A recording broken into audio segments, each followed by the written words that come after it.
Giunta top secret, un fronte caldo, quello del toto assegnazioni in corso, un equilibrismo tra le parti in causa, quello del presidente Zaia che non lascia trapelare indiscrezioni. Unica linea guida che gli eletti saranno una squadra per tutti i veneti. Non c'è nessuna attività dittatoriale, le regole di ingaggio sono assolutamente chiare, dobbiamo rispondere ai veneti e mantenere gli impegni.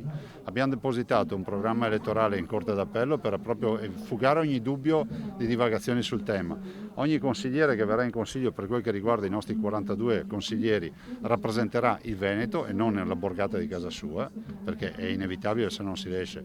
Abbiamo una sfida davanti che è epocale perché dobbiamo uscire da questa crisi. E di sfide epocali ce ne sono, quella sanitaria in primis. Ieri la videoconferenza con i direttori generali delle ULSS territoriali per fare il punto sulla diffusione del Covid, specie a pochi giorni dall'apertura delle scuole, e sulle misure da rivedere in modo particolare relative a tamponi da fare ai più piccoli. E c'è molta pressione perché questa norma dell'Istituto Superiore di Sanità, che noi chiediamo che sia rivalutata, obbliga di fatto i pediatri a inviare al tampone qualsiasi bimbo sintomatico, ma anche per una cretinata che magari il pediatra vede e ravvede che non è Covid e deve andare a fare, cioè il raffreddore oggi è tampone. La difficoltà ce l'abbiamo noi, ce l'hanno le famiglie, ce l'hanno anche i pediatri. Sfide relative alla sanità e all'economia della regione, in cui il settore turistico rappresenta un motore da rioleare con il Recovery Fund, alla luce dei posti di lavoro persi nel comparto a seguito dell'emergenza sanitaria. Abbiamo già rimodulato i fondi comunitari per intervenire nella promozione, nell'aiuto alle imprese.